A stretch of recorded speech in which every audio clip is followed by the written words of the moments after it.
নমো তচ্ছ ভগবতো অরহতো সম্মা সম্বুদ্ধস্স। জগৎপূজ্য মহাকারণিক তথাগত সম্যক সম্বুদ্ধ শ্রীচরণে কৃতজ্ঞ প্রণাম নিবেদন করে পূর্ণপারমিতে অংশগ্রহণকারী সকল উপাসক উপাসিকাগণের নিরোগ দীর্ঘায়ু সুখী জীবন তথা জ্ঞান বিমণ্ডিত জীবন কামনায় শুরু করতে চলেছে আজকের অভিধর্ম চর্চা ক্লাস।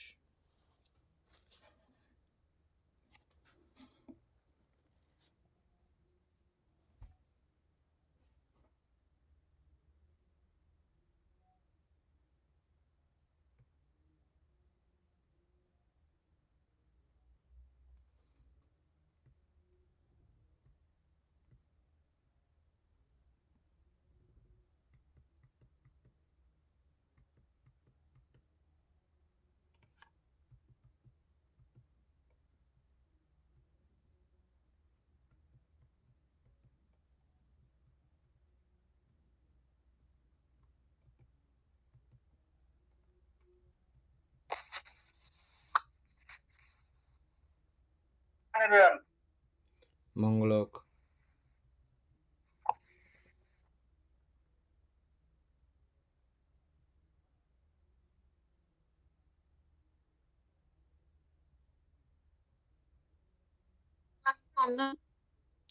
মঙ্গলক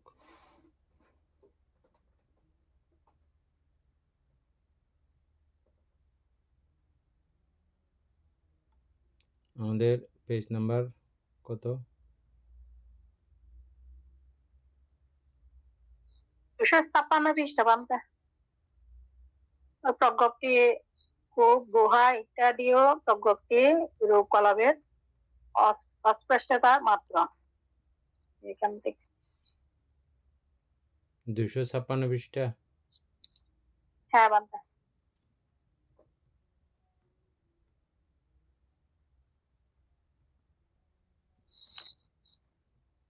প্রজ্ঞপ্তি পড়ছিলাম আমরা।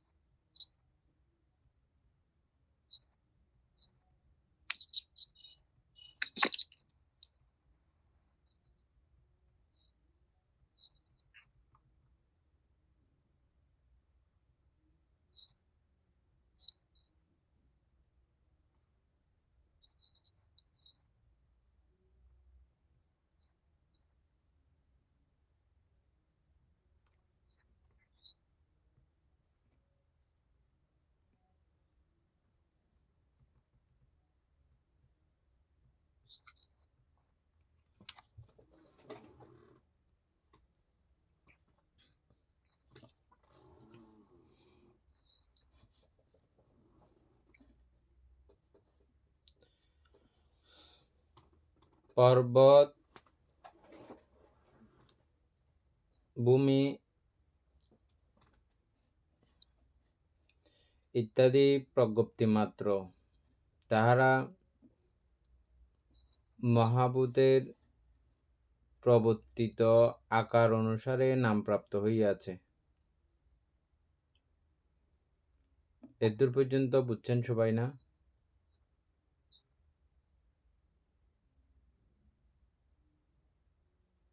সেই রূপে হ্যাঁ বামটা। গৃহ বলি বা রথ বলি শকট বলি যেটাই বলি না কেন, এগুলো কিন্তু মহাভূতের পরিবর্তিত আকার।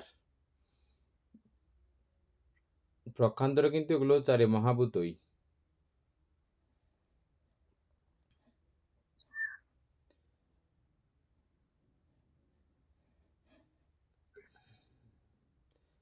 প্রবৃত্তি ও প্রজ্ঞপ্তি।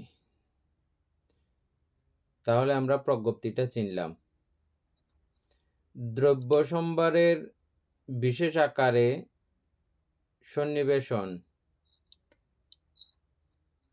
সন্নিবেশ হইতে নাম প্রাপ্ত হইয়াছে।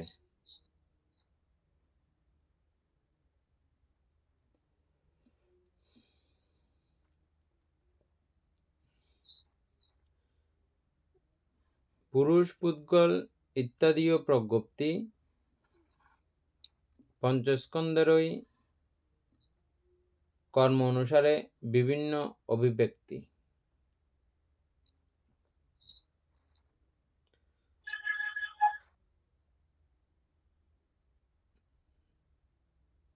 পুরুষ বা পুদ্গল যেভাবেই বলি না কেন আমরা, প্রাণী, সত্তা, বিভিন্ন ভাবে এগুলোকে আমরা চিনি। আমরা 31 লোক উপমির পুদ্গল সম্পর্কে আমাদের ধারণা হয়েছে। বিভিন্ন পুদ্গলকে বিভিন্নভাবে আমরা আখ্যায়িত করি, চিনার জন্য, বোঝার জন্য, আলাদা আলাদা করে জানার জন্য।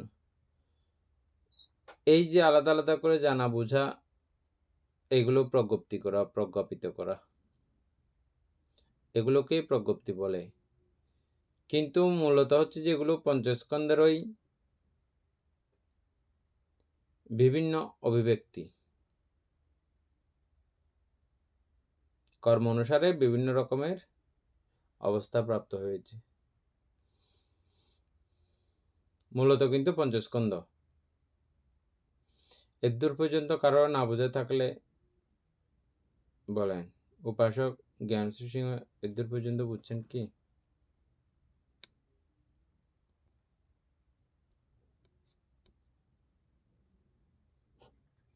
উপাসক দীপেন বাবু এদূর পর্যন্ত কিছু না বুঝে থাকলে বলেন।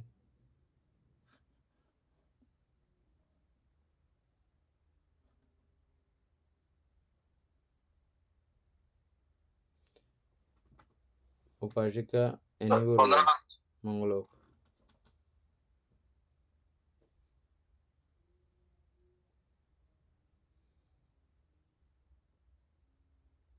বুঝছেন না?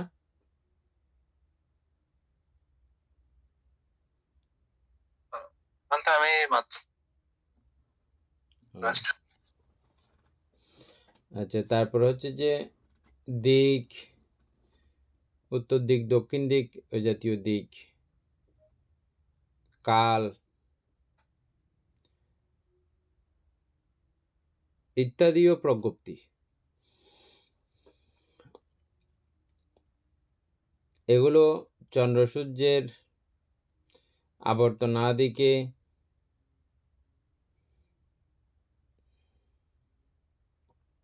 আবর্তনাদিতে নির্ভর করিয়া নামকরণ হইয়াছে।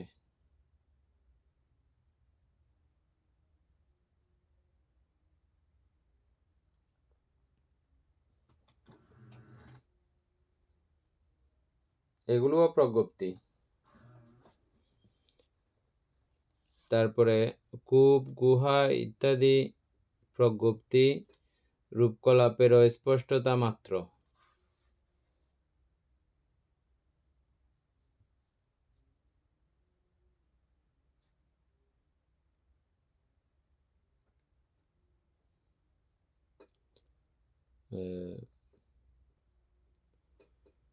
দশ প্রকার কৃষ্ণ নিমিত্ত আমরা পড়েছিলাম। ওই নিমিত্ত আদিও প্রজ্ঞপ্তি। দশ কৃষ্ণ,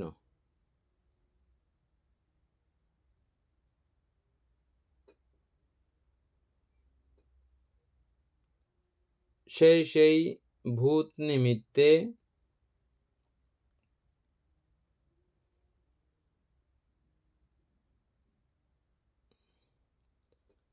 অশুভ আদি ভাবনা বিশেষ হইতে নাম প্রাপ্ত হইয়াছে।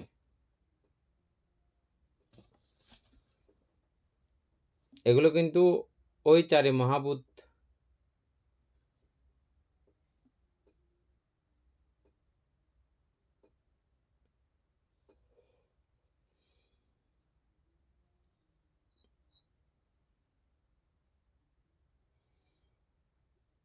এগুলো এখানে ভাবনা বিশেষে নাম প্রাপ্ত হইয়াছে বলে।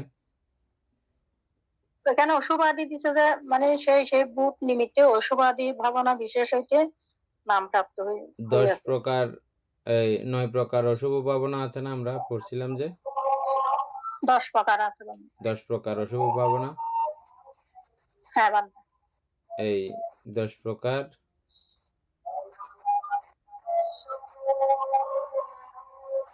আচ্ছা, অশুভ হ্যাঁ। ভাবনা। আচ্ছা, সেজন্য অশুভ অশুভাদি দিতে এই যে নামগুলো দেওয়া হয়েছে সেই 10 প্রকার অশুভ নিমিত্ত আদির নাম আছে না? আছে বান্দা। ওই নামগুলোও কিন্তু এই প্রজ্ঞপ্তি।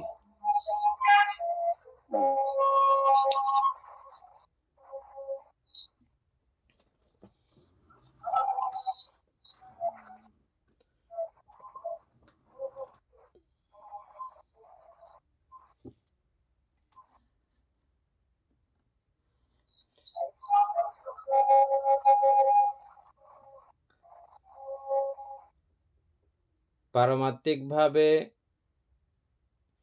ঈদৃশ্য প্রভেদাদি বিদ্যমান না থাকলেও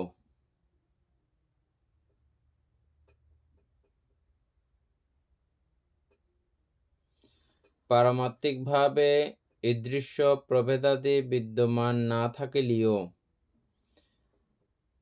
ইহারা মহাভূত আদি পরমার্থ সমূহের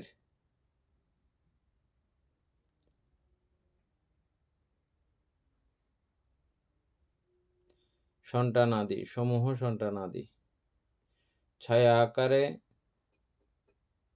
প্রতিভা আকারে চিত্তোৎপত্তির আলম্বন হয়।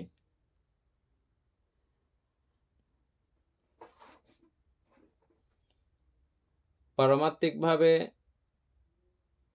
আমরা সবকিছুকে নামরূপ হিসাবেই বলি।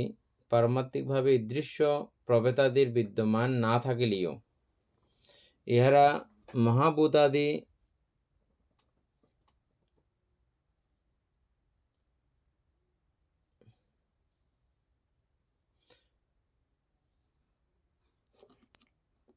ইহারা বলতে এখানে মহাভূতাদি বোঝানো হয়েছে। মহাভূতাদি পরমাত্ম সমূহের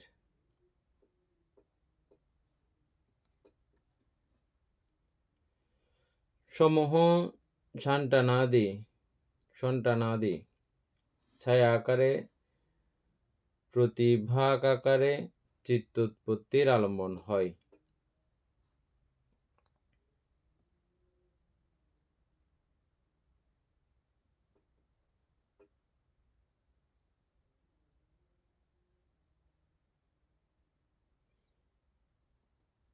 অর্থাৎ ওই নিমিত্তগুলোর কথা বলা হয়েছে আর কি।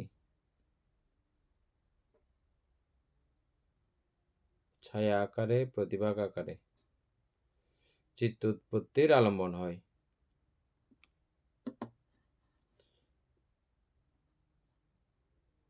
পরমাত্ম ধর্মের সেই ছায়া বিশেষ গৃহীত হয়।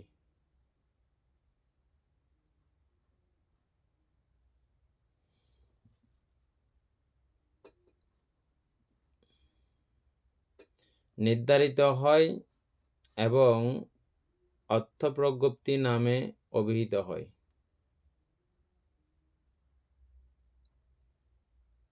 এটা কি শুধু বান্দা ওই ক্লেদ নিমিত্তাদি প্রজ্ঞপ্তির কথা বলা হয়েছে যেখানে? হ্যাঁ, এগুলো নিমিত্তের সম্পর্কে এগুলোকে অর্থপ্রজ্ঞপ্তি বলা হয়।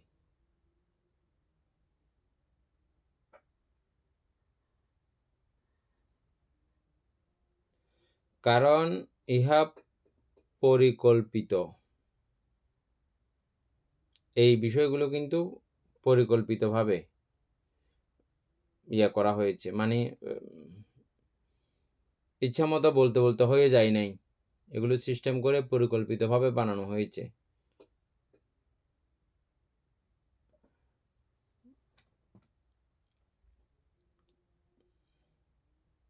আমরা যাতে নির্বাণ প্রত্যক্ষ করতে পারি তথা রূপগোচর অরূপগোচর চিত্ত সাক্ষাৎ করার জন্যে, এটা কিন্তু পরিকল্পিত। এটা মানে বলতে বলতে হয়ে যায় নাই একটা কিছু নাম চেনার জন্য, বোঝার জন্য, ওরকম না, এটা পরিকল্পিত।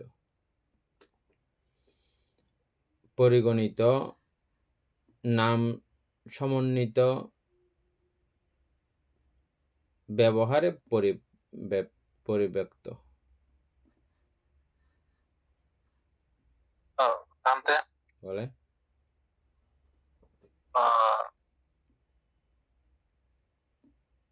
উপরে যে লাইনটা আছে পরমাত্ম সমূহের ইহারাও পরমাত্ম সমূহের ছায়া আকারে চিত্তোৎপত্তির আলম্বন হয়।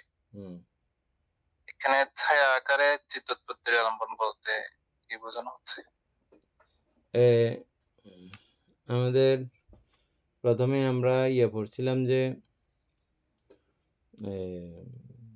প্রতিভাগ নিমিত্ত না, প্রথমে হচ্ছে যে প্রতিভাগ নিমিত্তের আগে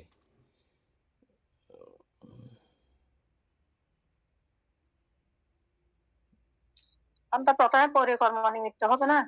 পরিকর্ম নিমিত্ত পুরোটা বলেন তো এবার ক্রমিকভাবে। পরিকর্ম নিমিত্ত, তারপর হচ্ছে যে উপচার,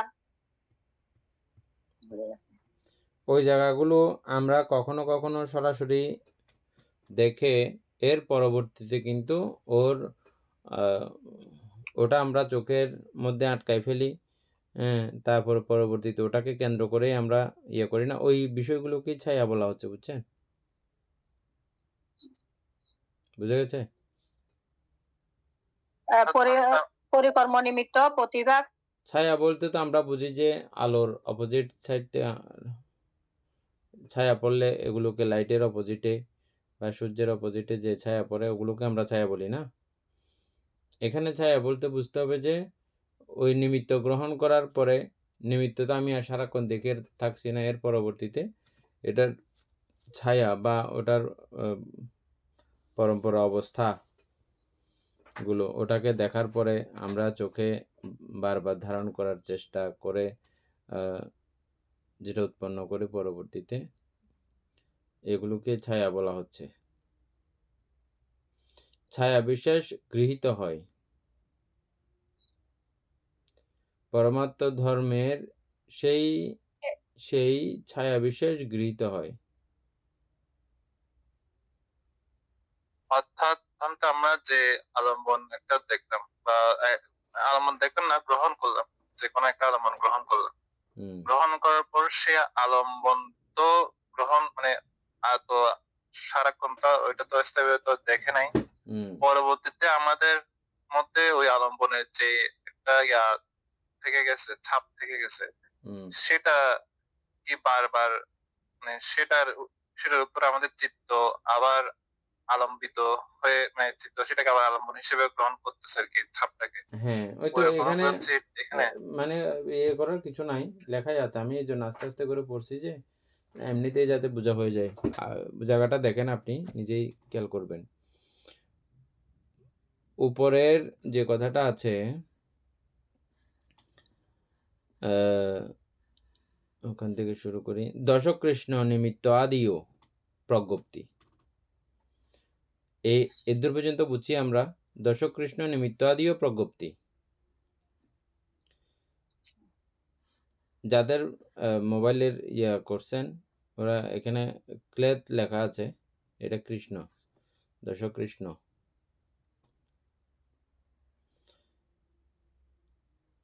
সেই ভূত নিমিত্তে,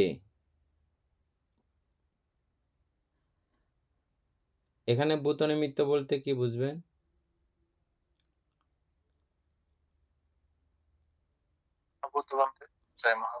হ্যাঁ, চারে মহাভূত।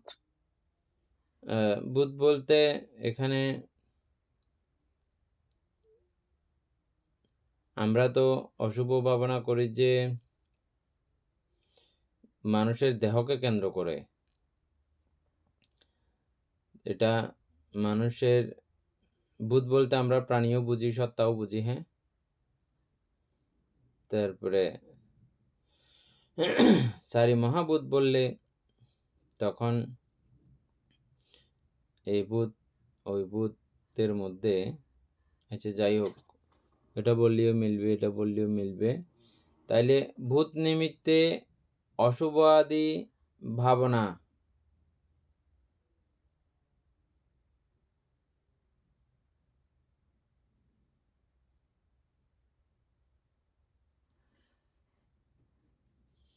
অশুভ ভাবনা 10 প্রকারগুলো একটু আবৃত্তি করেন তো।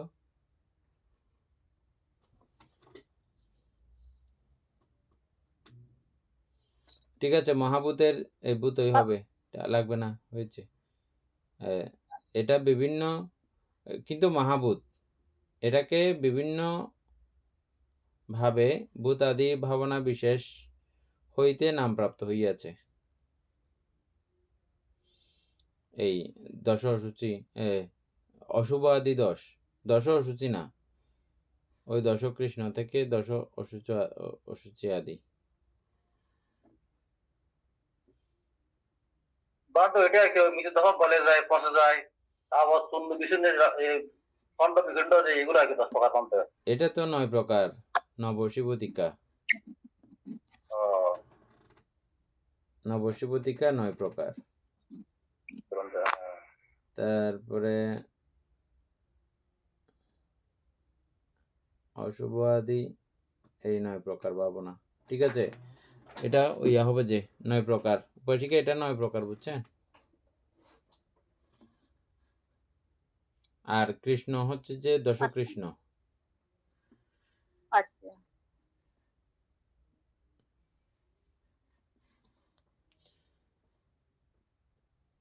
দীপেনবাবু দেখেন এবার, পারমাত্মিক ভাবে ঈদৃশ্য প্রভেদাদি বিদ্যমান না থাকলেও কাদৃশ্য, ওই যে নবশিবতিকা, এগুলো পারমাত্মিক ভাবে হচ্ছে যে নামরূপই ওভাবেই, ওরকম কোনো কি নাই, ফোঁসা গলা বলার মতো অবকাশ নাই ওখানে, বুঝছেন? এখন ফোঁসা নামক কোনো শব্দ নাই পারমাত্মিক ভাবে, সব নামরূপের অবস্থা। এটা বুঝতে পারেন? অর্থাৎ এটা একদম প্রকৃতি বুঝাচ্ছে কি, পচা যেটা বুঝছে সেটা প্রকৃতি। হ্যাঁ, তাহলে প্রভেদাদি বিদ্যমান না থাকলেও ইহারা মহাভূত আদি পরমার্থ ধর্মসমূহের সমূহ সন্তানাদি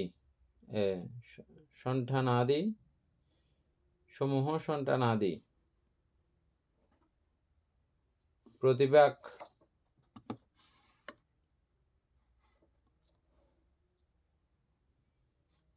সন্তানাদি ছায়া আকারে, ওই যে এখানে লেখা আছে দেখছেন, ছায়া আকারে মানে হচ্ছে যে প্রতিভাগ আকারে। তা আমরা প্রতিভাগ কোথায় গিয়ে পাইছিলাম যে পরিকর্ম,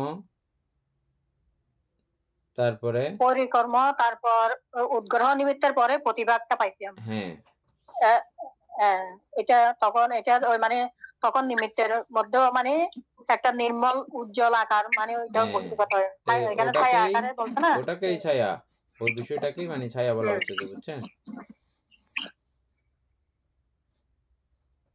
ছায়া আকারে চিত্ত উৎপত্তির আলম্বন হয়, ওখানে আমরা চিত্ত উৎপত্তি করি না, প্রথম দেয়া না দিই, চিত্তের দিকে যাই না, আর ওগুলোকেও আমরা চিত্ত বলতেছি না। ইয়ার বিধি চিত্তের মধ্যে আমরা পাইছিলাম না, মনে আছে? রূপবচরের আগের অবস্থাগুলো,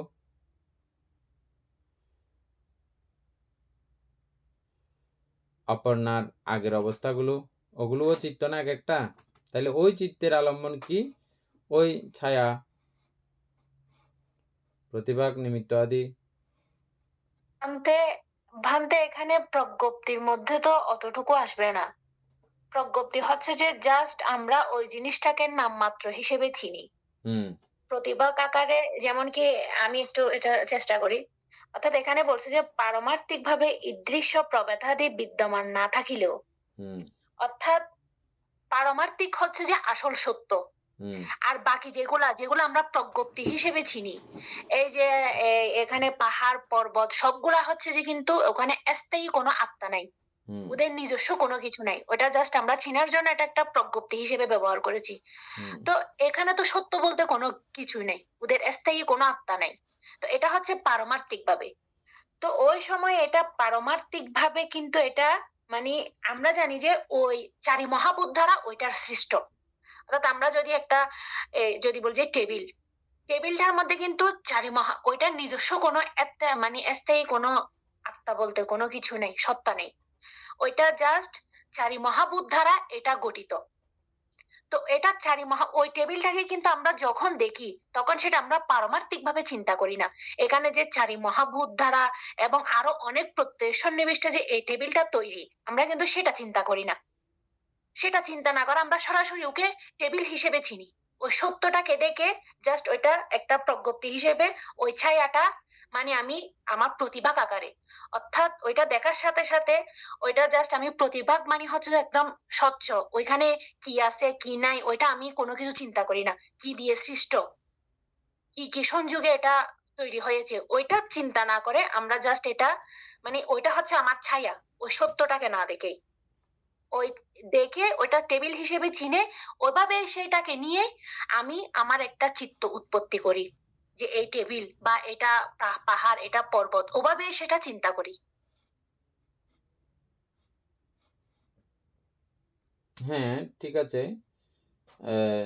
ছায়া আকার বলতে এখানে প্রতিভাগ আকার এটা লেখা আছে, এটা লিখে দেওয়া হয়েছে এই কারণে যে প্রতিভাগ বলতে আমরা ওই জায়গাটাই বুঝতে হবে, ওগুলোও কিন্তু প্রজ্ঞপ্তির বাইরে না। এবং আমরা এখন পড়তেছি যে কিন্তু ওই জায়গাগুলো অশুভ আদি, এখানে এই জায়গাটা নিয়ে আসা হয়েছে কেন? আমরা প্রজ্ঞপ্তি বুঝতে, আমরা তো ধ্যানের লাইনেই ধ্যান শেখার জন্য এগুলো পড়তেছি না, সেজন্য কূপ গুহা ইত্যাদি বলতে গিয়ে আবার পরবর্তীতে ধ্যানের বিষয়টাও এখানে সংযুক্ত করে আনা হয়েছে। মানে ছায়া আকারে আবার বলছে যে বলতে প্রতিভাগ আকারে, মানে ছায়া আকারে ওইটা ছায়াটাকে ব্যাকেটে মানে এটা বোঝার জন্য আর কি। হ্যাঁ, প্রতিভাগ, হ্যাঁ ওইটা ছায়াটাকে মানে আমরা আসলে সত্যটা দেখে পারমার্থিকটা না চিন্তা করলে ওটা যেটা দেখি সেটা সেটা নিয়ে আমরা ওইভাবে সামনে গিয়ে সেটাকে আমরা একটা নামকরণ করি, এটাকে অর্থ প্রকাশ করি। সেটা এটা হচ্ছে পর্বত। বলেন পুতুল বাবু। এটাকে বলতে প্রতিশ্রুতি বলা যায় না, প্রতিশ্রুতি আর কি, প্রতিবিম্ব এরকম। আমরা তো এটাই বলি, কিন্তু এখানে এটা না, এখানে হচ্ছে যে প্রতিভাগ নিমিত্ত, প্রতিভাগ নিমিত্ত,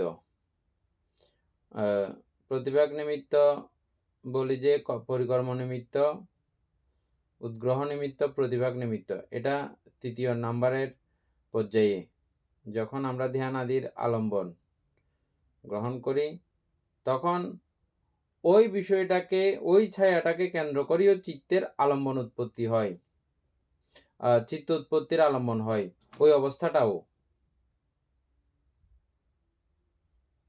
এনে বোঝা গেছে এখন? আনতে বসছি, এবার আপনি নিচের লাইনের মধ্যে একটু দেখেন। তারপরে পরমার্থ ধর্ম এদূর পর্যন্ত এদূর থাকো, এদূর পর্যন্ত থাকো দেখো। তারপর হচ্ছে যে পরমার্থ ধর্মের সেই ছায়া বিশেষ গৃহীত হয়, পরমার্থ ধর্মের সেই ছায়া বিশেষ গৃহীত হয়, আলম্বিত হয়, নির্ধারিত হয় এবং অর্থপ্রজ্ঞপ্তি নামে অভিহিত হয়।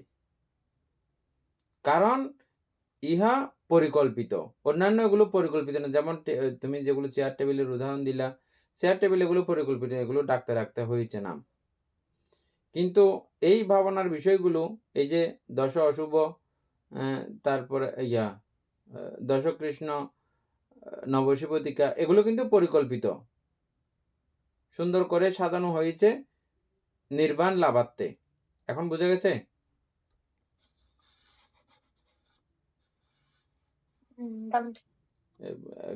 ক্লিয়ার হয়েছে? উপাসক দীপেন বাবু, এখানে আপনার সমস্যা ছিল, এখন পরিষ্কার হয়েছে?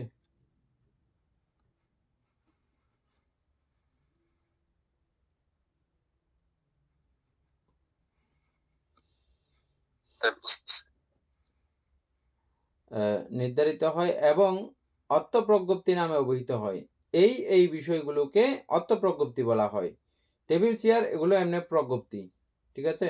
যখন এই ভাবনা লাইনের এই বিষয়গুলোকে করা হয় তখন এটাকে অর্থপ্রজ্ঞপ্তি বলা হয়। আমরা আগে অর্থপ্রজ্ঞপ্তি তো করি না, বুঝি নাই না। উপাসক দীপেন বাবু এই ফাঁকে আপনি করেন, অর্থপ্রজ্ঞপ্তি কাকে বলে এটা একটু করে বাইর করেন। হ্যাঁ, ওটা আমরা একটু করে শুনি।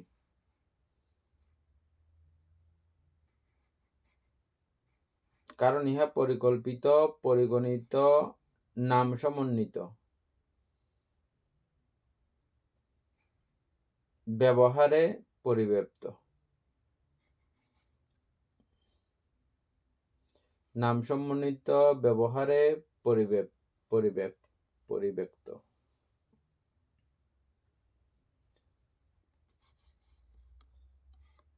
পরমাত্ম সম্বন্ধে এই প্রকার ধারণার নাম অর্থপ্রজ্ঞপ্তি। পরমাত্ম সম্বন্ধে এই প্রকার ধারণার নাম অর্থপ্রজ্ঞপ্তি।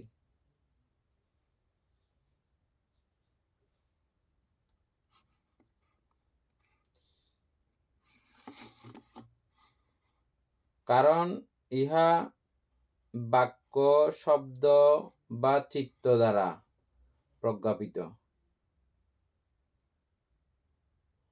বাক্য, শব্দ বা চিত্ত দ্বারা, বাক্য দ্বারাও হয়, শব্দ দ্বারাও হয়, চিত্ত দ্বারাও হয়,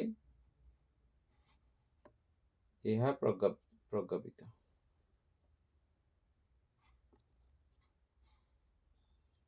এটাকে অর্থপ্রজ্ঞপ্তি বলা হয়। পাইছেন? অর্থপ্রজ্ঞপ্তি বলতে বোঝায় পরমার্থ ধর্মকে অবলম্বন করে মনের মধ্যে যে ধারণা, প্রতিরূপ বা অর্থ গঠিত হয় তাকে অর্থপ্রজ্ঞপ্তি বলে। সহজ ভাষায় কোনো শব্দ শুনে বা কোনো বস্তুকে দেখে আমাদের মনে যে অর্থ বা ধারণা জন্মায় সেটাই অর্থপ্রজ্ঞপ্তি। উদাহরণ, তুমি একজন মানুষকে দেখবে, অভিধর্ম মতে বাস্তবে সেখানে আছে রূপ, চিত্ত, চৈতসিক, কিন্তু মানুষ নামে কোনো পরমাত্ম ধর্ম নেই। তবুও তোমার মনে একটি ধারণা জন্মায় এটা একজন মানুষ। এই মানুষ ধারণাটি হলো অর্থপ্রজ্ঞপ্তি। গাছ বাস্তবে আছে রং, গন্ধ, স্পর্শ, মহাভূত, কিন্তু গাছ নামে কোনো পৃথক পরমাত্ম ধর্ম নেই। তবু আমরা বলি ওটা একটি আম গাছ। এই আম গাছ ধারণাটি অর্থপ্রজ্ঞপ্তি। কূপ ও গুহা আসলে রূপকল্পের বিশেষ বিন্যাস ও মধ্যবর্তী ফাঁকা স্থান, কিন্তু আমরা সে অবস্থাকে একটি নাম অর্থ দিই। এটা কূপ, এটা গুহা। এই কূপ ও গুহা ধারণা হলো অর্থপ্রজ্ঞপ্তি। কোচিন ধ্যানে অর্থপ্রজ্ঞপ্তি। ধ্যানে পৃথিবী কোচিনে ধ্যান করতে করতে একটি প্রতিভাগ নিমিত্ত দেখতে পান। এই প্রতিভাগ নিমিত্ত পরমার্থ রূপ নয়, কিন্তু মনের মধ্যে গঠিত একটি প্রতিরূপ। এটিও অর্থপ্রজ্ঞপ্তির অন্তর্ভুক্ত। নাম প্রজ্ঞপ্তি ও অর্থপ্রজ্ঞপ্তির পার্থক্য। নাম প্রজ্ঞপ্তি হচ্ছে শব্দ বা নাম, যেমন গাছ, মানুষ। অর্থপ্রজ্ঞপ্তি সেই শব্দের অর্থ বা ধারণা যা মনে গঠিত হয়। উদাহরণ, গাছ শব্দটি নাম প্রজ্ঞপ্তি, গাছের ধারণা অর্থপ্রজ্ঞপ্তি। পরমার্থ ধর্মসমূহের উপর ভিত্তি করে মনের মধ্যে যে ধারণা, প্রতিরূপ বা অর্থ গঠিত হয় এবং যা চিত্তাবলম্বন হতে পারে তাকে অর্থপ্রজ্ঞপ্তি বলে। আরো সংক্ষেপে, পরমার্থ ধর্মসমূহের মনের গঠিত ধারণায় অর্থপ্রজ্ঞপ্তি। অভিধর্মের দৃষ্টিতে মানুষ, প্রাণী, আমি, তুমি, ঘর, গাছ, দেশ এসবই মূলত অর্থপ্রজ্ঞপ্তি, কারণ এগুলো পরমার্থ ধর্ম নয়, বরং পরমার্থ ধর্মের উপর আরোপিত ধারণা। একটু করে গ্রুপে পাঠান এটা। এটা এক লাইন করে একটু আলোচনা করো।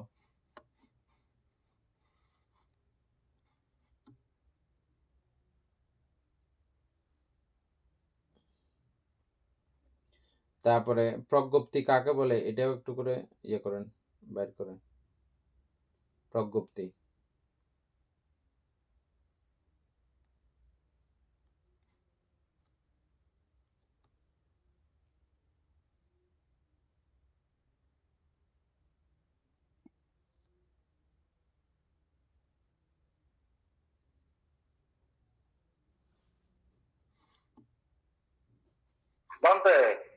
বলে।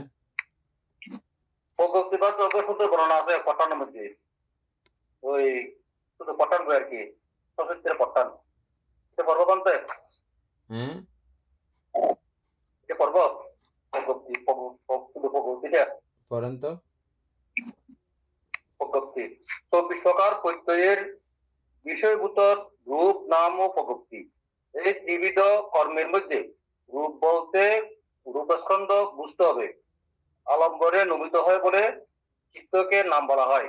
এখানে নাম বলতে তারই অরূপ স্কন্ধ এবং নির্বাণ বুঝতে হবে। নির্বাণ অবশ্য চিত্ত কিংবা চতুষিক নেই, তবে চিত্ত বা নাম দ্বারা গৃহীত হয় বলে নির্বাণকে নাম চাইতে মুক্ত করা হয়েছে। প্রগতি অর্থ মনের ধারণা, অনুমান, সর্ববিহিত বিশ্বাস। প্রগতি বিজ্ঞপ্তি হতে সম্পূর্ণ ভিন্ন। বিজ্ঞপ্তি বিকার রূপ এবং পরমার্থ ধর্ম বাক্য বা কায়ার সঞ্চালন দ্বারা উদ্দেশ্যের অভিব্যক্ত। কিন্তু প্রগতি মনের ধারণা এবং এই ধারণা অভিব্যক্তি না পেতে পারে। যাহা যাহা পরবর্তিক ভাবে বিদ্যমান, অর্থাৎ চিত্ত, চৈতসিক 28 প্রকার রূপ এবং নির্বাণ, এগুলো বিদ্যমান প্রগতি, এবং যাহা লোকসম্মতি মতে বিদ্যমান, যেমন ভূমি, নদী, সত্য, সহ সত্য ইত্যাদি, কিন্তু পারমার্থিক ভাবে অবিদ্যমান, তাহা অবিদ্যমান বিজ্ঞপ্তি। কোন বস্তুর উৎপত্তি, আকার, বর্ণ, গুণাদি সম্বন্ধে ধারণাটা যেমন প্রগতি, সেই ধারণা প্রকাশক শব্দ, চিহ্ন, আখ্যা বা নামটিও প্রগতি। পূর্বেরটি অর্থ প্রগতি, শেষেরটির নাম প্রগতি। নাম প্রগতি অর্থ প্রগতি প্রকাশ করে এবং অর্থ প্রগতি নাম প্রগতি দ্বারা প্রকাশিত হয়। এই অর্থে নাম প্রগতি বাচক এবং অর্থ প্রগতি বাচনীয়। নাম প্রগতিকে শব্দ প্রগতিও বলা যায়। ঠিক আছে, এনে একটা গ্রুপের মধ্যে পাঠাইছি, দেখো এটা এক লাইন করে একটু আলোচনা করো।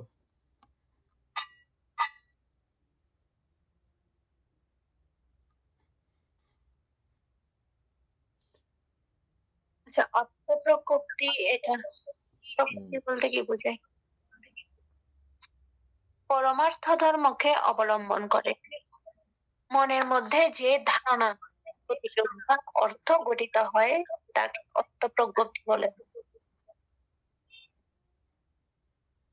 অর্থাৎ বান্দে এখানে বলেছে যে পরমার্থ ধর্মকে অবলম্বন করে। একটু মিউট করে দেন।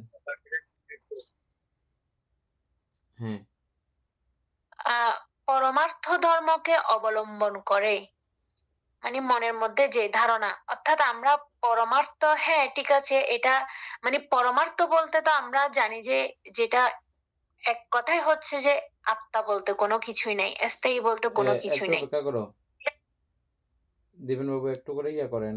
পরমার্থ ধর্ম বলতে এখানে কোন কোন বিষয়কে উল্লেখ করা হয় এটা একটু করে বের করতে হবে। পরমার্থ ধর্ম, হ্যাঁ নি, তারপরে এটা আগে লাগবে আমাদের এখন, নাইলে হবে না।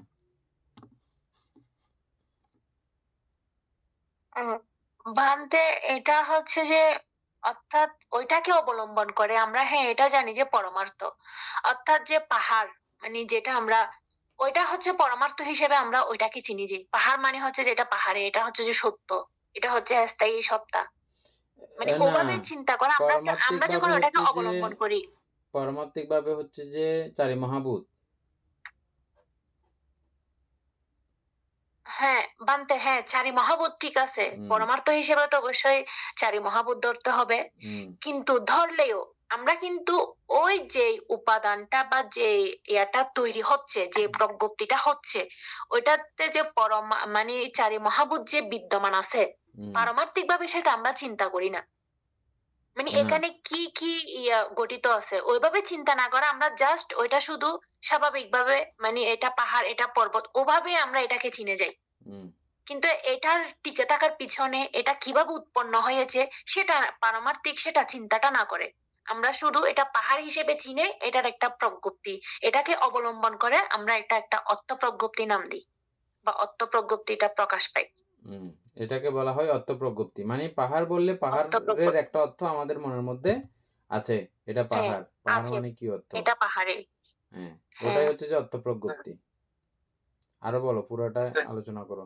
হ্যাঁ, উপাসক দীপেন বাবু পরমার্থগুলো বলেন। হ্যাঁ, পরমাত্ম এগুলো হচ্ছে চিত্ত চৈতসিক রূপ নির্বাণ, এগুলোকে পরমাত্ম ধর্ম বলছে। চিত্ত চৈতসিক রূপ নির্বাণ এগুলো হচ্ছে যে পরমাত্ম ধর্ম, মানে পরমাত্ম আকারে এগুলো বিদ্যমান। এটা আমি সংক্ষেপে বলছি, এখানে আরো বিস্তারিত হয়েছে তো, এদের বলছে। মধ্যে বুঝে গেছেন তো আর কি। এটা বললে কি আপনি পুরো বুঝতেছেন না? চিত্ত চৈতসিক রূপ নির্বাণ হচ্ছে পরমাত্ম ধর্ম।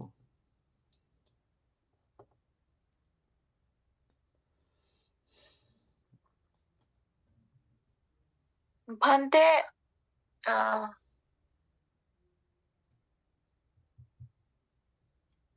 বলো, তারপরে যে দূর পর্যন্ত পড়ছিলে এরপরে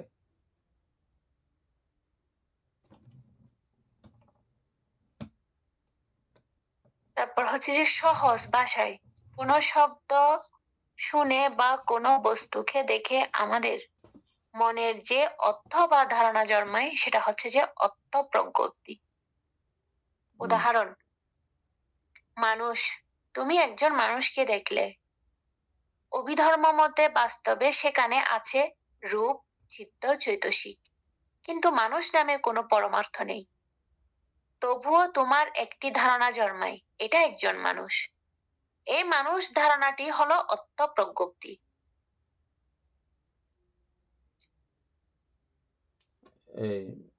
এখানে থাকো তুমি, দীপেন বাবু।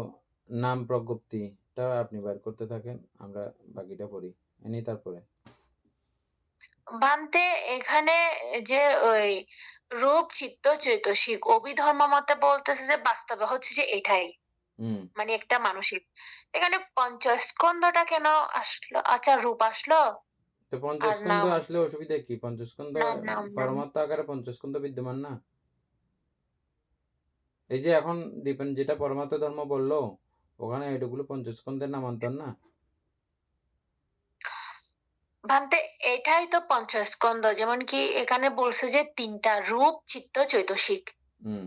তো পঞ্চস্কন্ধগত তো রূপ, বেদনা, সংজ্ঞা, সংস্কার, বিজ্ঞান, ওখানে সবকিছু আছে না? তো হয়েছে তো। হ্যাঁ, ওইখানে সবকিছু আছে। হ্যাঁ, ঠিক আছে। তারপর উদাহরণ 2, গাছ। বাস্তবে আছে রং, গন্ধ, স্পর্শ, মহাভূত, কিন্তু গাছ নামে কোনো পৃথক পরমার্থ নেই। তবু আমরা বলি ওইটা একটি আম গাছ। এই আম গাছ ধারণাটি হচ্ছে অর্থ প্রজ্ঞপ্তি। তারপর উদাহরণ 3, কূপ ও গুহা। কূপ বা গুহা আসলে রূপকলাপের বিশেষ বিন্যাসে এবং মধ্যবর্তী ফাঁকা স্থান, কিন্তু আমরা সেই অবস্থাকে একটি নাম ও অর্থ দিই। এটা কূপ, এটা গুহা। এই কূপ ও গুহার ধারণা হলো অর্থ প্রজ্ঞপ্তি। তারপর হচ্ছে কশিন ধ্যানে অর্থ প্রজ্ঞপ্তি। ধ্যানী পৃথিবী কশিনে ধ্যান করতে করতে একটি প্রতিভাগ নিমিত্ত দেখতে পান। এই প্রতিভাগ নিমিত্ত পরমার্থ রূপ নয়, কিন্তু মনের মধ্যে গঠিত একটি প্রতিরূপ। এটিও অর্থপ্রজ্ঞপ্তির অন্তর্ভুক্ত। নাম প্রজ্ঞপ্তি ও অর্থ প্রজ্ঞপ্তির প্রকার পার্থক্য। নাম প্রজ্ঞপ্তি হচ্ছে যে শব্দ বা নাম, যেমন গাছ, মানুষ। আর অর্থ প্রজ্ঞপ্তি হচ্ছে যে সেই শব্দের অর্থ বা ধারণা যা মনে গঠিত হয়। ও দীপেন বাবা লাগবে না, বুঝছেন? আর লাগবে না। নাম প্রজ্ঞপ্তি হচ্ছে যে অর্থাৎ যেটা আমরা নাম দিই সচরাচর, মানে এটা অমুক, এটা ইয়া। আর অর্থ প্রজ্ঞপ্তি হচ্ছে যে যেটা আমাদের মন দ্বারা যেটা আমরা গঠিত করে ফেলি, মনের মাধ্যমে আমরা অনেক কিছু তৈরি করে ফেলি না, ওইটা হচ্ছে যে এই অর্থ প্রজ্ঞপ্তি। ঠিক আছে, তাহলে আমাদের নাম প্রজ্ঞপ্তি, অর্থ প্রজ্ঞপ্তি সম্পর্কে একটা পরিষ্কার একটা ধারণা হয়েছে। এবারে এর আগের ব্যাপারটা আমরা সবাই সুন্দর করে মনে রাখার জন্য প্রজ্ঞপ্তি বিষয়টাকে বইয়ে তো আমরা পড়েছি, আরেকবার ক্লিয়ার হওয়ার জন্য জীবন বাবুকে বাইর করতে বলছে, বাইর করছে? প্রজ্ঞপ্তিটাকে পুরো সাজিয়ে সুন্দর করে আবার বাইর করার জন্য বলছিলাম, বের করছে? হ্যাঁ, প্রজ্ঞপ্তি বের করছে। হ্যাঁ, এটা গ্রুপে পাঠান।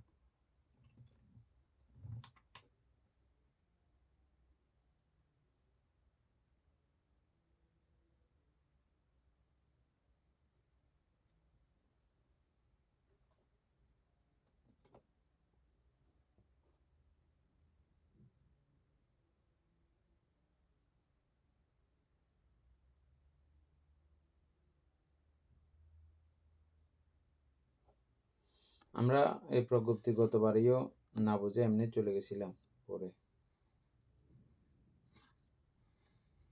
এবার আমরা খুব সময় দিয়ে এটা পড়ব। বান্তে এটা ওই শেষের দিকেও আরো আলোচনা আছে তো বান্তে। আছে আছে, এগুলো এখান থেকে বুঝে না গেলে শেষের গুলো আর গুরুত্ব দেওয়া যায় না। হ্যাঁ বান্তে, এখান থেকে বুঝে গেলে শেষের গুলো আরাম লাগবে, বিস্তারিত আছে যে সেখানে।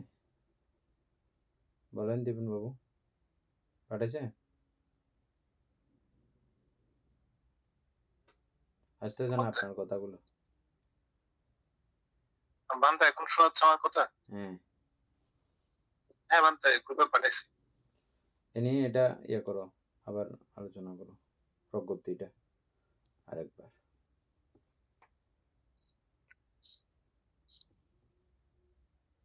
প্রজ্ঞপ্তি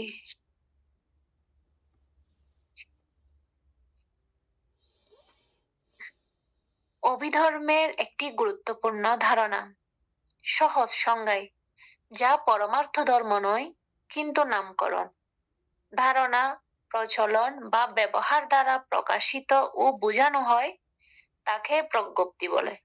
এটা অমিতাভ বড়ুয়া, এটা লিখে রাখতে হবে। হ্যাঁ, এই জায়গাটা অত্যন্ত গুরুত্বপূর্ণ। এ নিয়ে আবার বলো সুন্দর করে। যা পরমার্থ ধর্ম নয় পরমার্থ ধর্ম কিন্তু নয় বলতে নামকরণ। কি বুঝবেন?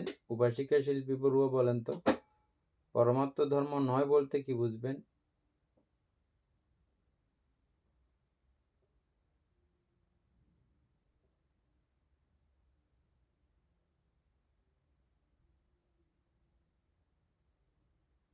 উপাসক পুতুলবাবু বলেন, পরমার্থ ধর্ম নয় বলতে আপনি কি বুঝবেন? পরমার্থ বলতে বান্তে ওই এমনি দেখতে পর্বত, গাছ বা সেগুলো বুঝাই, কিন্তু পরমার্থ বলতে এগুলো কিছু নয়, বাস্তবে কিছু নয়। বাস্তব হচ্ছে ওই সারি মহাবুদ বান্তে রূপ বা সংজ্ঞা সংস্কার। আর একটু পরিষ্কার হলে ভালো হবে। উপাসক উপাসিকা বলেন, পরমার্থ ধর্ম সমূহ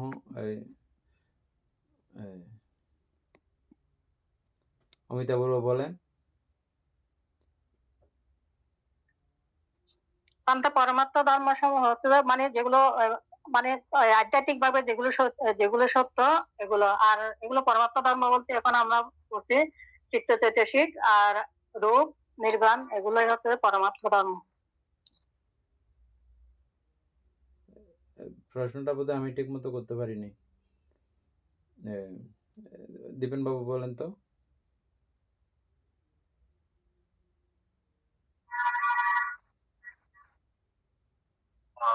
এখানে পরমার্থ ধর্ম একটা সংজ্ঞা আমি বের করছিলাম, এটা বলবো।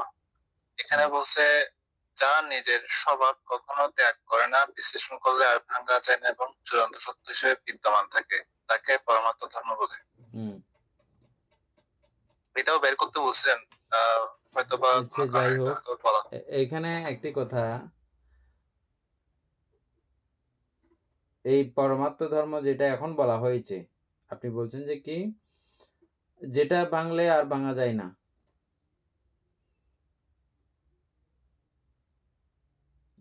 পড়েন এই জায়গাটা আবার। বিশ্লেষণ করলে আর ভাঙা যায় না এবং চূড়ান্ত সত্য হিসেবে বিদ্যমান থাকে, তাকে পরমার্থ ধর্ম বলে। তাহলে চূড়ান্ত সত্য কোনটা? কি? চিত্ত চৈতসিক রূপ নির্বাণ। চিত্ত চৈতসিক রূপ নির্বাণ। তো এগুলোকে কি চূড়ান্ত আর ভাঙা যায় না? রূপ মানে এখানে একটু এটার একটা দিছে, একটু বিস্তারিত বলছে, বলেন। সেগুলো বলবো।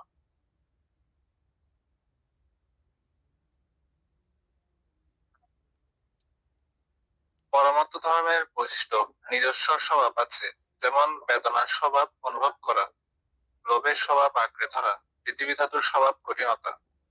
কল্পনা বা নামকরণে মানুষ, গাছ, দেশ এগুলো নামমাত্র, কিন্তু বেদনা, চিত্ত, রূপ বাস্তব কার্য করে, আর ভাঙা যায় না। রথ ভাঙলে চাকা, দণ্ড ইত্যাদি পাওয়া যায়, কিন্তু বেদনাকে ভাঙলে আর কোনো নতুন ধারণা পাওয়া যায় না। চিত্ত যা আলম্বনকে জানে, উদাহরণ দেখা, শোনা, চিন্তা করা। চৈতসিক চিত্তের সঙ্গে জন্মায় ও চিত্তকে বিশেষ রূপ দেয়। রূপ জড় বা ভৌতিক উপাদান। নির্বাণ অসংস্কৃত পরমাত্ম, জন্মে না, নষ্ট হয় না, কারণ দ্বারা উৎপন্ন হয় না।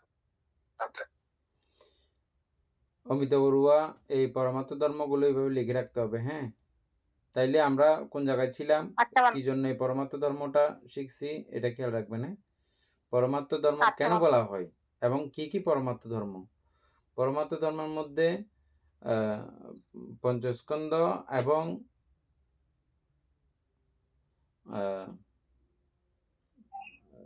চিত্তচৈতসিক রূপ নির্বাণ।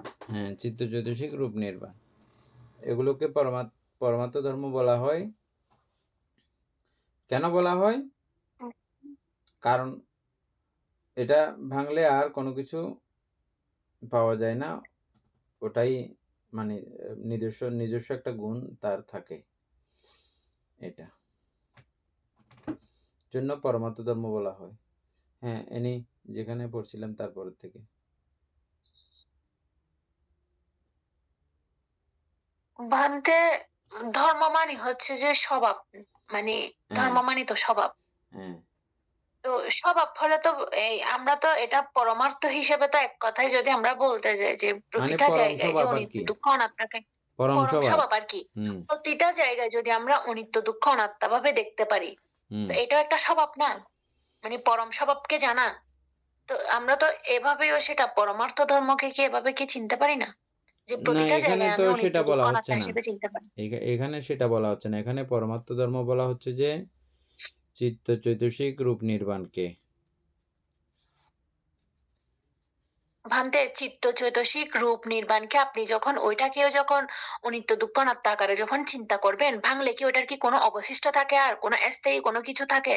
না, আপনি থাকে না। চিত্তকে আলাদা করেন, ওগুলো চৈতসিককে আলাদা করেন। ওগুলো পরমাত্ম ধর্ম।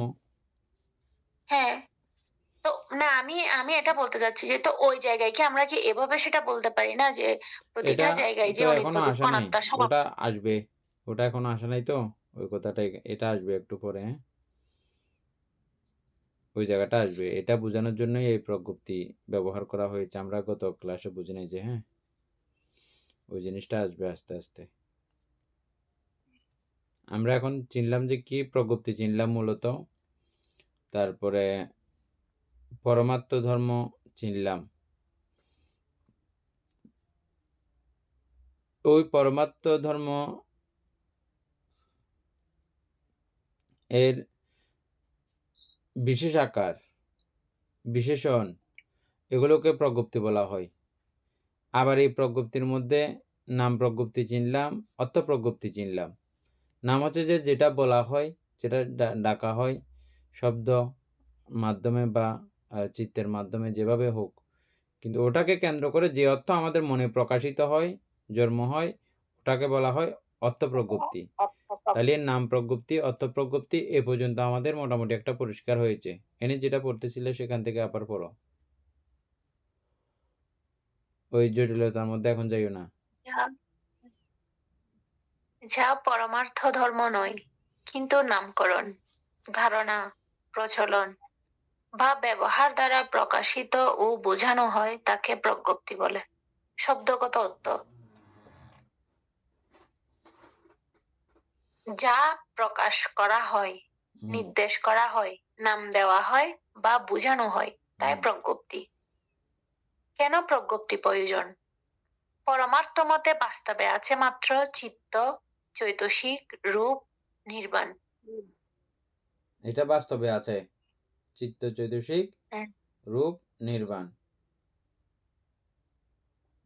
আবার ভান্তে নির্বাণকে যদি বলতে গেলে প্রজ্ঞ- এই সাইড আবার নাই তখন। এটা তখন আবার নাই, হ্যাঁ। এটা আস্তে আস্তে আসবো আর কি, সেজন্য এখন যাইলে মাথা ঘুরে যাবে। এখন এটা আস্তে করে যাব আমরা এখানে। কিন্তু কিন্তু আমরা দৈনন্দিন জীবনে বলি মানুষ, নারী, পুরুষ, ভারী, গাছ, ঘাড়ি, দেশ ইত্যাদি। এগুলা পরমার্থ ধর্ম নয়, তবুও যোগাযোগের জন্য এগুলা ব্যবহার করি। এই ব্যবহারিক ধারণাগুলাই হচ্ছে প্রজ্ঞপ্তি।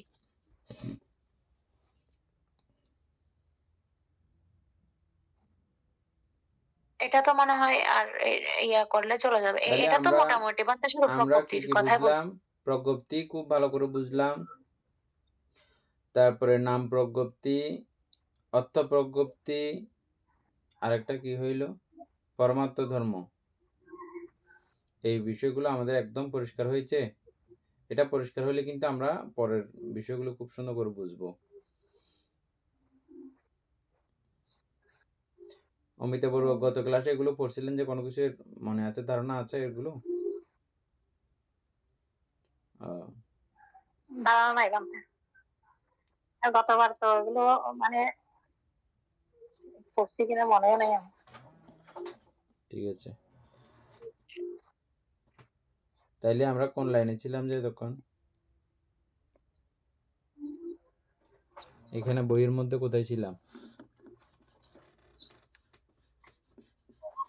ওই এখানে পরমাত্মা সম্বন্ধে এই প্রকার ধারণার নাম অর্থ প্রজ্ঞপ্তি, কারণ ইহা এইগুলো নিয়ে। তারপরে হচ্ছে যে এই প্যারাটা নিয়ে বাচক, আলোচনা।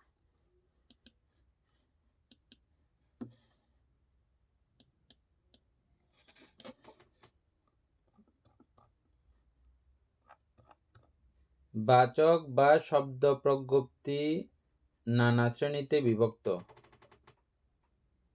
যথা নাম, নাম নির্ধারণ ইত্যাদি। নাম নির্ধারণ ইত্যাদি। এবংবিধ নামের যে কোনো শ্রেণী 6 ভাগে বিভক্ত।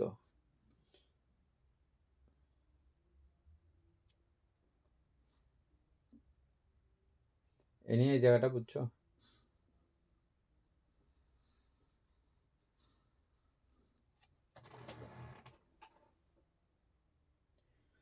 দীপন বাবু বুঝছেন এটা?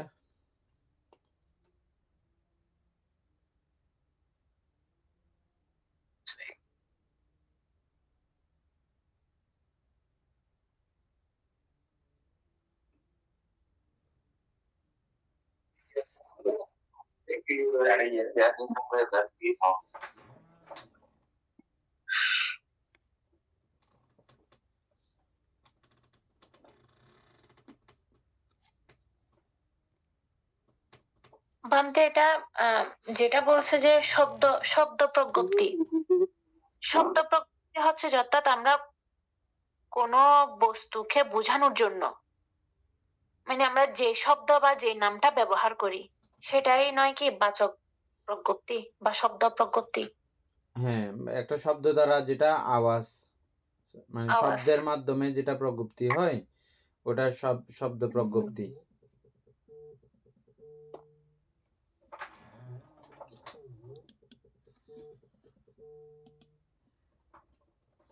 বাচক বা শব্দ প্রজ্ঞপ্তি।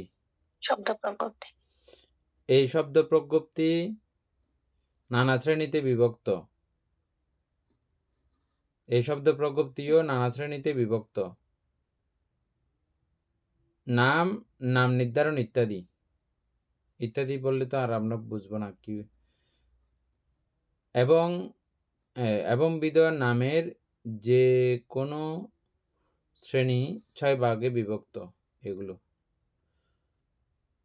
এগুলাই আমরা গতবার বুঝি নাই যে বিদ্যমানের প্রজ্ঞপ্তি ও বিদ্যমান বিদ্যমান। প্রজ্ঞপ্তি। উপাসক দিবেন বাবু এটা সুন্দর করে একটা বের করে রাখবেন। হ্যাঁ, একটা একটা করেও দেখবেন অথবা 6টা একসঙ্গে লিখিও দেখবেন। বান্তে এটা এটা এটা আমরা একটু ওই উপরে যেটা পড়েছি সেটার থেকে তো এখানে বিদ্যমান প্রজ্ঞপ্তি। বিদ্যমান মানে হচ্ছে যে কি পরমার্থ ধর্ম অনুসারে পরমার্থ আকারে বিদ্যমান। হ্যাঁ, যেমন এরকম কিছু চিত্ত, প্রকৃতি আছে, আমরা চিত্ত নামে ডাইরেক্ট বলতেছি না, চিত্ত বান্তে যেটা যেগুলো আর কি যেটা চিত্ত, পরমাত্মিক চৈতসিক, রূপ। আকারেও বিদ্যমান, আবার এটাকে আমরা প্রজ্ঞাপ্তিও এভাবেই করতেছি, যেমন চৈতসিক এটা বিদ্যমান প্রজ্ঞপ্তি, এভাবে হবে বোধহয়। হ্যাঁ হ্যাঁ, আমারও যেমন মনে চারি হচ্ছে। মহাভূত এটা বিদ্যমান, এটা প্রজ্ঞপ্তি, ওভাবেই আমরা এটা কিন্তু এখন আমাদের প্রজ্ঞাপিত হচ্ছে, শব্দ হিসাবেও শব্দ হচ্ছে আসতেছে এটার, আবার এটার অর্থও বুঝতেছি।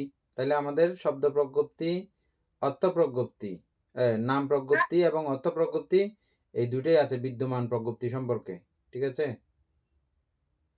চারি মহাভূত বললে আমরা চারি মহাভূত এটা বিদ্যমান প্রজ্ঞপ্তি, আবার এটা সম্পর্কে আমাদের নাম প্রজ্ঞপ্তি যেভাবে আছে, এটা সম্পর্কে অর্থ প্রজ্ঞপ্তিও আমাদের আছে, যারা যারা আমরা চারি মহাভূত বুঝি। হ্যাঁ, বুঝে গেছে, একদম ডাইরেক্ট সরাসরি আমাদের সঙ্গে উদাহরণ। বান্তে হ্যাঁ। দিবেন বাবু একটা বাইর করেন আজকে, তারপর আমরা বাকিগুলো কালকে আস্তে আস্তে বুঝবো।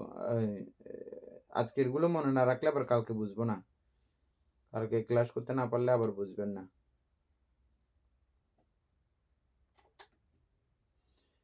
উপাসক পুতুল বাবু,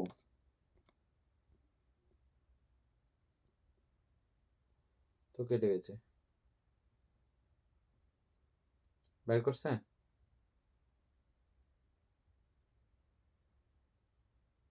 আপনার কথা আসতেছে না, কিছু একটা ক্যারেক্টার আছে। বের করছে।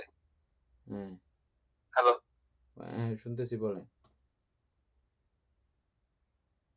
পর্ব পুরোটা বিদ্যমান প্রকৃতি। হ্যাঁ, বিদ্যমান প্রকৃতি বলতে সেই সব প্রকৃতি বা প্রচলিত ধারণাকে বোঝায় যার পেছনে কোনো না কোনো পরমাত্ম ধর্ম সত্যি বিদ্যমান, অর্থাৎ যার ছায়া পরমাত্মের উপর ভিত্তি করে গঠিত। অভিধর্মের ভাষ্য অনুযায়ী প্রকৃতি সাধারণত দুই প্রকার: বিদ্যমান প্রকৃতি যে ধারণার পেছনে বাস্তব সত্তা আছে, অবিদ্যমান প্রকৃতি যে ধারণার পেছনে কোনো বাস্তব সত্তা নেই, সম্পূর্ণ কাল্পনিক। নিচে এই বিষয়টি বিস্তারিত সহজ ভাষায় ব্যাখ্যা করছি। বিদ্যমান ও প্রকৃতি শব্দদ্বয়ের অর্থ: বিদ্যমান মানে হচ্ছে আছে, বর্তমান ইত্যাদি। প্রকৃতি হচ্ছে প্রচলিত ধারণা, নাম, সংকেত, কল্পিত বস্তু। তাই বিদ্যমান প্রকৃতি হচ্ছে সেই ধারণা বা নাম যা কোনো বিদ্যমান পরমাত্ম ধর্মকে নির্দেশ করে বা তার ছায়ার উপর দাঁড়িয়ে আছে। উদাহরণ দিয়ে বুঝি। ধারণা বা প্রকৃতি হিসেবে ঘট, পরমাত্মে কি আছে? ঘট রূপে পরমাণু সমূহ রূপ ধর্ম মহাভূত বা উপাদান রূপ আছে, এটা হচ্ছে এক প্রকার বিদ্যমান প্রকৃতি। বেদনা, বেদনা পরমাত্ম হিসেবে বেদনা নাম চৈতসিক, বেদনা নামক চৈতসিক ধর্ম আছে, এটা হচ্ছে বিদ্যমান প্রকৃতি। আকাশ আকাশ ভৌত, আকাশ রূপ নেই, শূন্যস্থান বোঝালেও তা পরিচ্ছেদ রূপ হিসেবে কিছুটা বাস্তব। তবে বৌদ্ধ ধর্মের মধ্যে আকাশ প্রকৃতি আংশিক বিদ্যমান, এটা এখানে প্রশ্নবোধক চিহ্ন দিচ্ছে এখানে, বিতর্কিত, কিন্তু সাধারণত পরিচ্ছেদ আকাশ রূপকে কিছুটা বিদ্যমান ধরা হয়। আত্মা, ঈশ্বর, জীব, বৌদ্ধ মতে এসবের কোন পরমাত্ম সত্তা নেই, এটা হচ্ছে কি অবিদ্যমান প্রকৃতি। কিভাবে বিদ্যমান প্রকৃতি গঠিত হয় পূর্বের আলোচনার সঙ্গে মিলিয়ে দিলে পরমাত্ম ধর্মসমূহ যেমন চক্ষু প্রসাদ, রূপালম্বন, বেদনা, তাদের ছায়া বা প্রতিভা, সেখান থেকে সেই ছায়া অর্থ প্রকৃতি, এই অর্থ প্রকৃতিকে প্রকাশ করে নাম প্রকৃতি। যখন এই নাম প্রকৃতি ও অর্থ প্রকৃতির পেছনে পরমাত্ম সত্তা থাকে তখন তাকে বিদ্যমান প্রকৃতি বলা হয়। উদাহরণ: পৃথিবী মহাভূত পরমাত্ম, কি বলে এটা, পরমাত্ম হিসেবে। পৃথিবীর ছায়া অর্থ প্রকৃতি, পৃথিবী শব্দ নাম প্রকৃতি, এখানে মহাভূত থাকা এটি বিদ্যমান প্রকৃতি। বিদ্যমান প্রকৃতি কেন গুরুত্বপূর্ণ? ধ্যান ও আলম্বন প্রত্যয়। বিদ্যমান প্রকৃতি যেমন পৃথিবী কৃষ্ণ, যার পিছনে যার পেছনে মহাভূত ও পৃথিবীর অস্তিত্ব আছে, চিত্তের প্রকৃত আলম্বন হতে পারে এবং ধ্যান উপযোগী উপনিশ্রয় প্রত্যয়। বিদ্যমান প্রকৃতি বারবার চর্চা করলে তা প্রবল উপনিশ্রয় হয়ে চিত্তকে প্রভাবিত করে। ব্যবহারিক সত্য, লৌকিক জগতে ঘট, গাছ, মানুষ এগুলি বিদ্যমান প্রকৃতি, কারণ এদের পেছনে স্কন্ধ সমূহের অস্তিত্ব আছে। অবিদ্যমান প্রকৃতি থেকে পার্থক্য। আত্মা বলে কিছু না থাকায় আত্মা অবিদ্যমান প্রকৃতি। তা ধ্যান আলম্বন হতে পারে ভ্রান্তিবশত, কিন্তু তা মুক্তির পথে বাধা। আরো বিশদে দুই প্রকার বিদ্যমান প্রকৃতি থাকতে পারে: স্বভাব বিদ্যমান প্রকৃতি, সমূহ বিদ্যমান প্রকৃতি।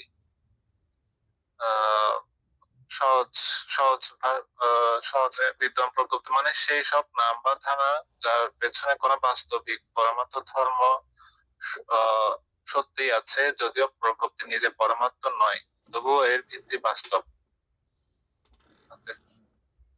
এটা চ্যাটজিপিটিতে এখানে লিমিট শেষ হয়ে গেছে, তো এই জন্য আরেকটা থেকে বের করছে যে এখানে এভাবে বলছে।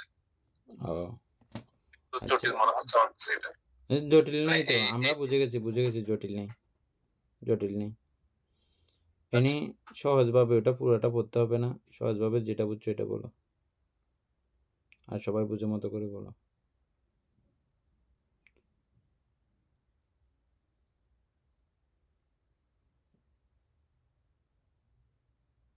ভান্তে আমি যতটুকু বুঝেছি শুধু হচ্ছে যে বিদ্যমান প্রজ্ঞপ্তি হচ্ছে যে, অর্থাৎ যেখানে মানে পরমার্থ সত্য যেগুলা, যেমন আমরা চারি মহাভূত হচ্ছে পরমার্থ, তো ওইটা হচ্ছে বিদ্যমান প্রজ্ঞপ্তি, প্রত্যেকটা কিছুর মধ্যে এটা বিদ্যমান আছে। তো এটা ওইটাকে আমরা ওইটাও এক কথায় ধরতে গেলে চারি মহাভূত একটা প্রজ্ঞপ্তি না, এই যে মাটি ওইটাও প্রজ্ঞপ্তি, এটার নামকরণ। তো এটা হচ্ছে যে বিদ্যমান, আর অবিদ্যমান হচ্ছে যে অর্থাৎ আমরা শুধুমাত্র এখন যাব না, আজকে যাব না, অবিদ্যমানে যাব, বিদ্যমানের মধ্যে থাকো। বিদ্যমানটা আরো বলো, আরো বিদ্যমান এখানে কি কি বুঝছো?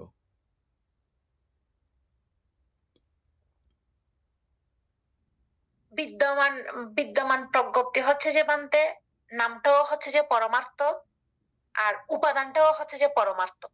কথাই মানে যেটা আরো উদাহরণ প্রজ্ঞপ্তি দাও, আরো এটাও কয়েকটা সত্য। বিদ্যমান প্রজ্ঞপ্তির আরো 10টা উদাহরণ দাও।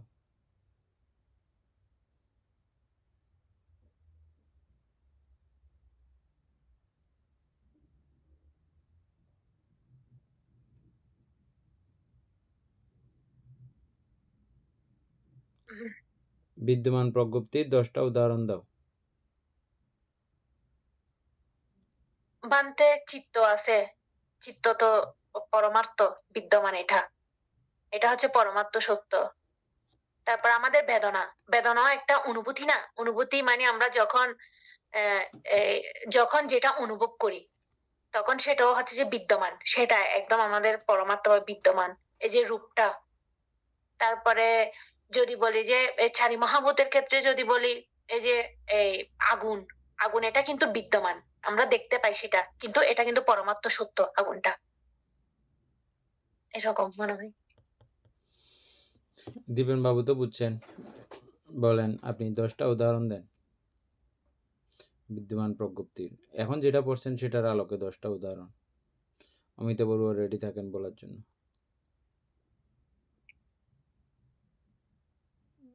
সাউন্ড আসতেছে না দীপেন বাবু।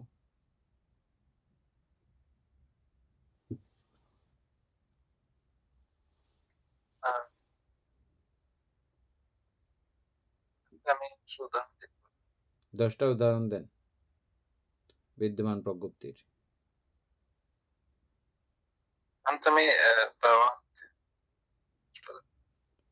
এখন পড়ছেন তো আপনি এটা, বলছিলাম কিন্তু আমাদের এখনো উদাহরণ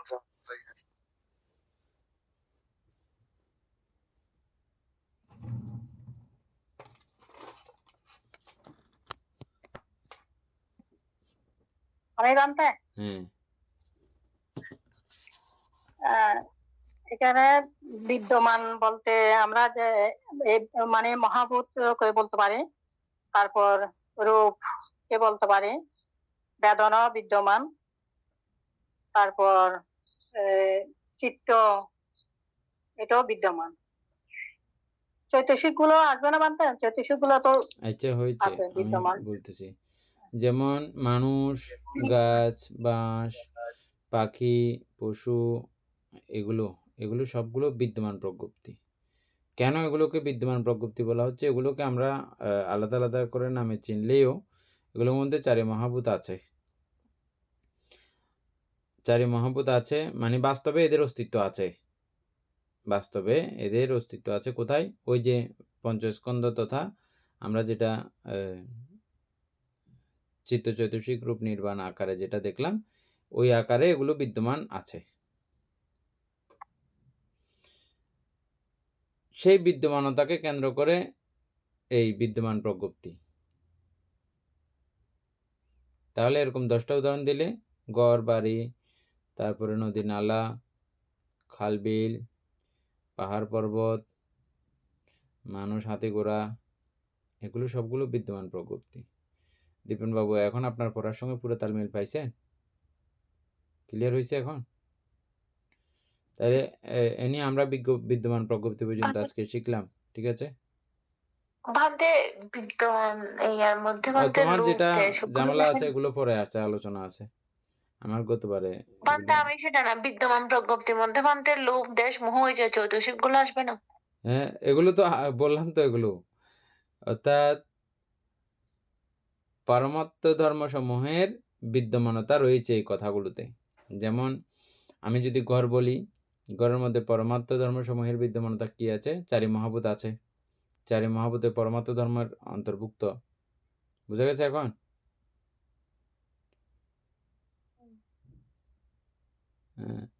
তারপরে যদি বলি যে কি বেয়াদব, আমরা কাউকে বেয়াদব ডাকলাম, ঠিক আছে? এটা কিন্তু বেয়াদবটা কিন্তু কি এই বিদ্যমান প্রজ্ঞপ্তি। কেন? এখানে আমরা ওর চৈতসিকের ব্যাপার রয়েছে। বুঝা গেছে এখন?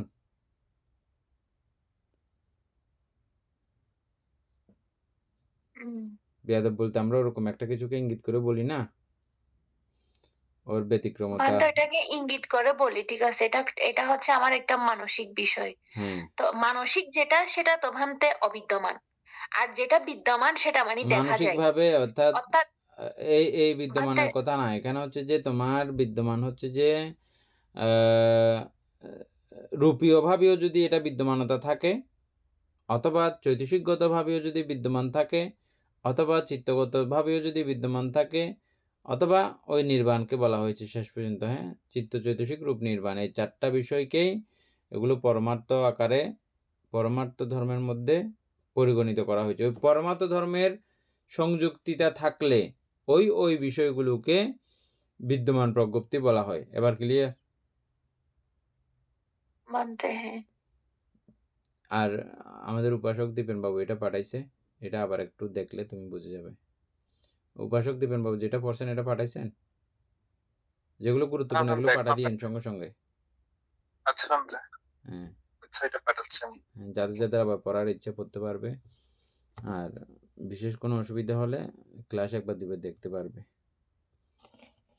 যাই হোক, আমাদের গতবারে এটা একদম হয় নাই, পরিষ্কার না, টোটালি বুঝাবুঝির মধ্যে ছিলাম না আমরা। নানা গুরু ভান্তের সঙ্গেও আলোচনা আদি করা হয়েছে, তাতে আমাদের তেমন কোনো ফল রেজাল্ট আমরা পাই নাই। তো এখন এটা আমরা খুব আস্তে আস্তে, খুব অনেক সময় লাগুক প্রয়োজনে, আস্তে আস্তে আমরা শেষ করব না। সধর্মপ্রাণ প্রিয় উপাসক উপাসিকা বৃন্দ, আপনাদের সকলের প্রতি অপরিসীম অপ্রমেয় মৈত্রী নির্ঝরণ করছি।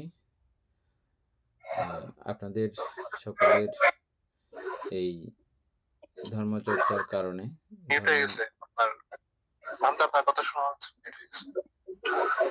আপনাদের সকলের এই ধর্মচর্চা ধর্ম প্রেরণার কারণে আমরা প্রত্যেকেই অভিধর্ম চর্চা করতে সুযোগ তৈরি হয়েছে।